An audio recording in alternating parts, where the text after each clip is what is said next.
جیسا کہ میرے سارے سبسکرائبر یہ جانتے ہیں کہ پچھلی 2 ویڈیو میں ہم بات کر رہے ہیں لطائف ستہ کے بارے میں کہ یہ لطائف کیا ہوتے ہیں،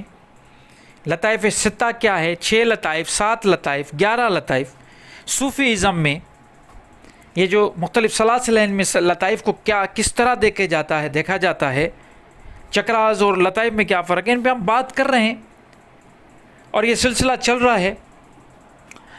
تو اس میں جیسے لطائف ستہ ہے ایک، پھر یہ لطائف ستہ مطلب 6 لطائف نا، اور 7واں لطائف اگر ہم بات کریں تو اس کو سلطان اذکار کہتے ہیں۔ کوئی اس کو لطیفہ کہتا ہے سلطان الاذکار، تو کوئی اس کو لطیفہ نہیں کہتا، بس کہتا ہے کہ یہ ذکر کا ایک قسم ہے۔ تو سلطان اذکار ایک ایسا ذکر ہے جسے سلطان کہا گیا ہے، سب سے بڑا ذکر، افضل ذکر کہا گیا ہے۔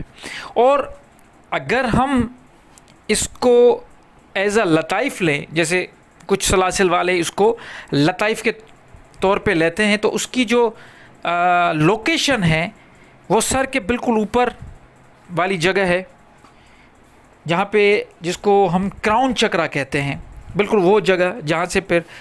کہتے ہیں کہ انرجی انٹر ہوتی ہے پورے جسم میں۔ اور سلطان اذکار کا جو کلر ہے وہ بھی ڈفرنٹ بتا دے، کوئی وائٹ، کوئی بلو، لائٹ بلو کہتے ہیں۔ اچھا، اب سلطان اذکار کو جاری کرنے کے لیے یا اس کو ذاکر کرنے کے لیے جو ایک ذکر بتایا گیا ہے وہ تقریباً کامن ہے، وہ نفی اسبات کا ہے، لا الہ الا اللہ۔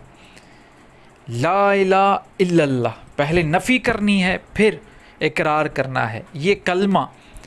یہ مسلمانوں کے پاس یہ جو کلمہ ہے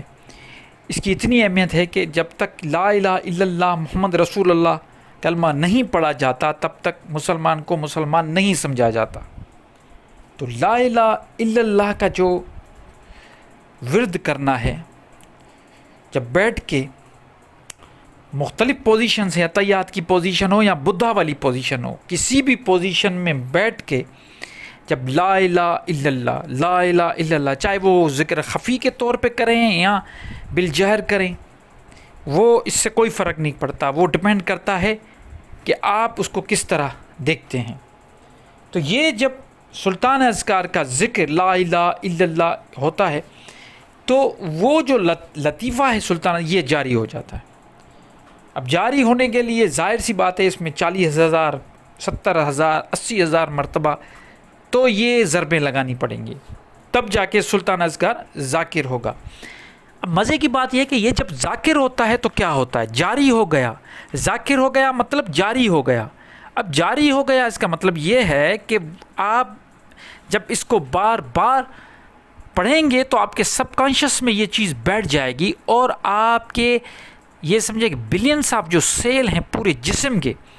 ان سب میں یہ چیز، یہ جو انرجی ہے، وائٹ انرجی کہیں، پازیٹیو انرجی کہیں، یا ایک خاص طاقت کہیں، اس کلمے کی طاقت جو ہے وہ آپ کے ایک ایک سیل میں پہنچ جائے گی، اور وہاں سے پھر وہ ہر سیل جو ہے آپ کا وہ ذاکر ہو جائے گا، اور لا الہ الا اللہ کا ذکر چلتا رہے گا، چاہے آپ کانشیس ہو، چاہے آپ سب کانشیس، مطلب آپ چاہے نہ سوچیں، اس طرف نہ بھی سوچیں، لیکن وہ جو ذکر اذکار ہے وہ کنٹینیوسلی چلتا رہے گا۔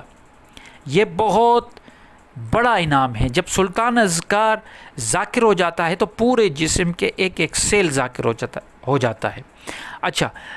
اس میں ایک اور چیز بھی ہے، کیونکہ یہ سلطان اذکار ہے، جب یہ ذاکر ہو جائے گا تو دوسرے لطائف جو بھی ہیں، چاہے وہ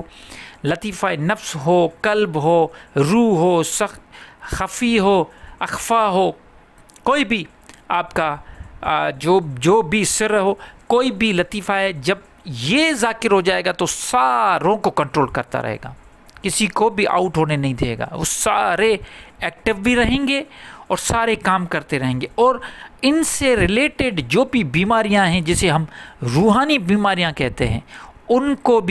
کا بھی علاج ہوتا رہے گا۔ اگر تھوڑا کوئی بھٹکے گا تو اس کو وہ پکڑ لے گا، کیونکہ سلطان اذکار ذاکر ہے، پورا جسم ذاکر ہے. آپ کو غلط کام جب بھی کریں گے سب کانشیسلی،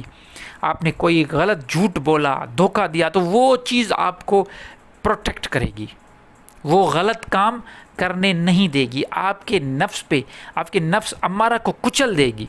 آپ کے نفس پہ وہ کنٹرول کر کے بیٹھا رہے گا. اور یہ جو ذاکر ہو جائے گا تو پورا جسم بھی آپ کا، میں نے جیسے کہا، ذاکر ہو جائے گا، آپ کا روح بھی ذاکر ہو جائے گا. جب کسی انسان کا روح ذاکر ہو جائے تو پھر آپ سمجھ لیجئے کہ اس کے ساتھ کیا معاملات ہوں گے. وہ کتنا اپنے آپ کو ہلکا اور پاورفل، ایک ہلکا اور پاورفل فیل کرے گا، اور سارے جو بھی ذکر اذکار ہے اس پہ اس کی بالکل کنٹرول رہے گا. اور سب سے بڑی بات جو ہمیشہ میں کہتا ہوں وہ یہ ہے کہ معاملات ٹھیک ہو جائیں گے. آپ کے جو روزمرہ کے معاملات ہیں جس میں گڑبڑ ہوتے ہیں، جھوٹ بولنا، فحاشی، دھوکے بازی، ناپ تول میں فرق، جو بھی اخلاقی بیہیویئر، جو بھی آپ کے بیماریاں ہیں، اخلاقی جو بھی بیماریاں ہیں، ان سب پہ سلطان اذکار کی وجہ سے بہت بڑا اثر پڑے گا.